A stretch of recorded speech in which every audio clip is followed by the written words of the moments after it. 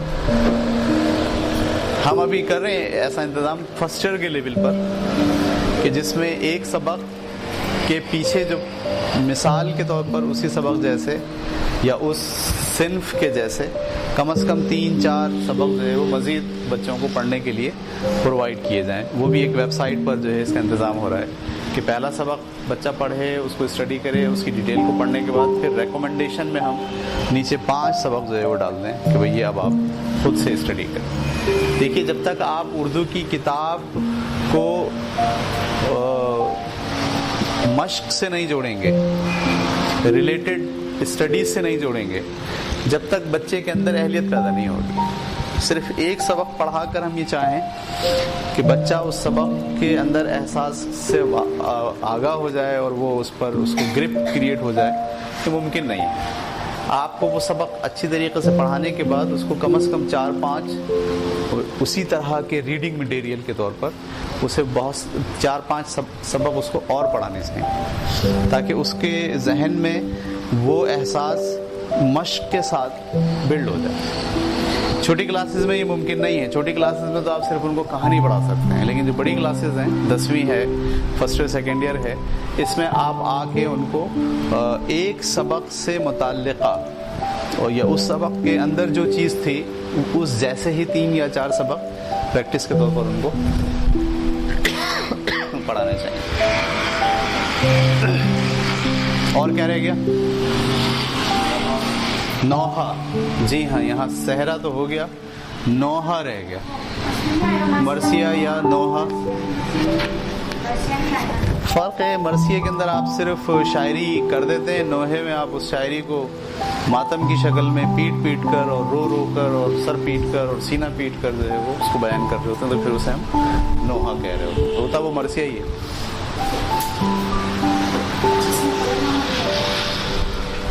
خبر نامہ نہیں آئے گا، بس کالم نگار، کالم ہو گیا اس کا۔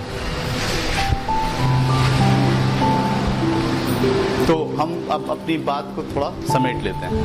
اردو پڑھانے کا بنیادی مقصد الفاظ کے ذریعے خیالات کو پیدا کرنا، اور جب خیال پیدا ہو جائے تو اسے لکھ کر یا بول کر بیان کرنا سیکھا۔ دیکھیے، لکھ کر اور بول کر بیان کرنا سیکھا۔ ہر استاد یہ کوشش میں لگ جائے کہ میں نے جو بات پڑھائی ہے بچے نے سمجھ لی ہے، کیا بچہ وہ بات لکھ کر بیان کر سکتا ہے پہلے اسٹیج پر، اور دوسرے اسٹیج پر کیا بچہ وہ بات بول کر بیان کر سکتا ہے۔ تو کلاس روم میں ایسے طریقے اختیار کیے جائیں کہ آپ نے ایک بات سمجھائی، ایک بات ڈسکس کر لی۔ آپ نے فرض کیجئے بات کی کہ تکبر کیا ہوتا ہے، اب بچوں کو تکبر کے بارے میں بتا دیا، بھئی آپ جو ہے وہ اپنے آپ کو امپورٹنٹ سمجھتے ہو، یہ تکبر نہیں ہے، بلکہ آپ سب سے زیادہ امپورٹنٹ اپنے آپ ہی کو سمجھتے ہو، باقی سب کو کم تر سمجھتے ہو، یہ تکبر ہے۔ اس کی آپ نے چند ایگزامپلس دے دی۔ اچھا، اس کے بعد بچوں سے کہا جی اس پر ذرا لکھیے آپ خود سے، بچے اس کو لکھیں۔ ٹھیک ہے، جب بچوں نے لکھ لیا تو پھر اگلا سیشن آپ کا یہ ہونا چاہیے کہ اب آپ اس کو کلاس میں سب کے سامنے بولیے۔ ٹھیک ہے، تو یہ الفاظ کے ذریعے آپ نے نئے خیالات پیدا کر دیے، بچے اس خیال سے آگاہ ہو گئے، واقف ہو گئے، اور جب وہ خیال ان کے اندر پیدا ہو گیا تو پھر اب آپ کی کوشش ہونی چاہیے کہ وہ اس کو لکھ بھی سکیں۔ ٹھیک ہے، ہمارے ہاں یہ کوشش نہ ہونے کے برابر ہے۔ اپنی بات لکھنے کا رجحان نہیں ہے، زیادہ تر لوگ اپنی بات جو ہے وہ لکھتے نہیں ہیں۔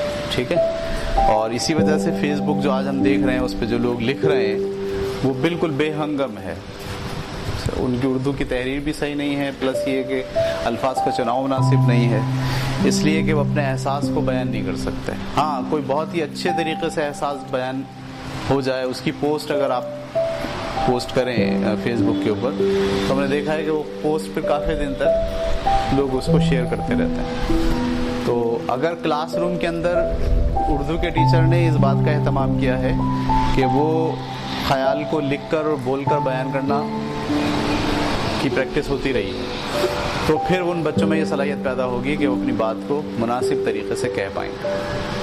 ٹھیک ہے، اکثر ایسا ہوتا ہے نا، ہم کہتے ہیں کہ ہم کہہ نہیں پائے، یا ہمارے پاس مناسب الفاظ نہیں ہے اس بات کو کہنے کے لیے، اس کی وجہ صرف یہ ہوتی ہے کہ ہماری اردو کمزور ہوتی ہے۔ اردو پڑھانے کا بنیادی مقصد الفاظ کے ذریعے خیالات کو پیدا کرنا، اور جب خیال پیدا ہو جائے تو اسے لکھ کر یا بول کر بیان کرنا سکھانا۔ پہلا اسٹیج تو یہ ہے، یہ بہت بنیادی اسٹیج ہے۔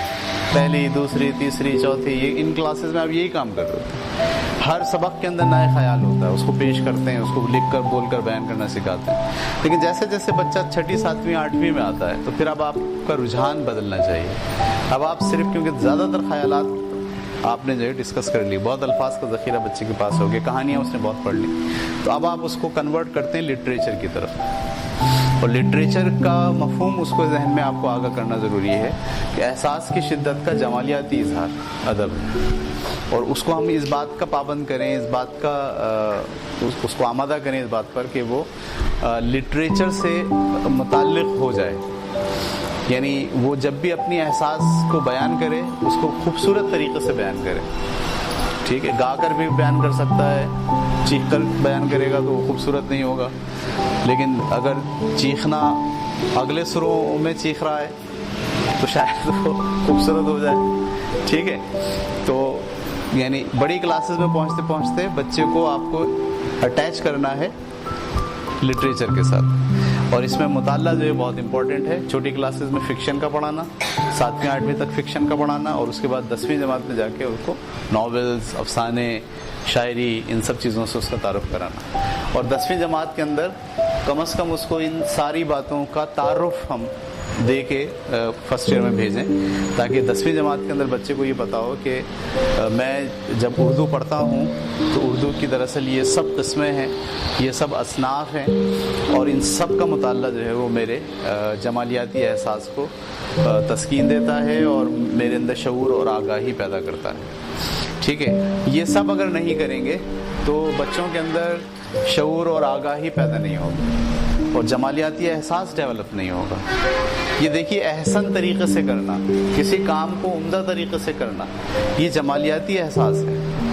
وہ پیدا نہیں ہوا تو بس پھر پودے بھی، درخت بھی کٹ رہے ہوں گے اور کچرا بھی جگہ جگہ نظر آ رہا ہوگا، اس لیے کہ آپ نے اسٹوڈنٹ کے اندر جمالیاتی احساس پیدا نہیں کیا، ٹھیک ہے، اسے جمالیاتی احساس سے وہ گزرا نہیں ہے۔ اگر وہ گزرتا تو پھر وہ اپنے ارد گرد کی تمام چیزوں کو اسی احساس میں سمونے کی کوشش کرتا، ٹھیک ہے۔ تو بس میرا خیال ہے آج کے لیے اتنا کافی ہے۔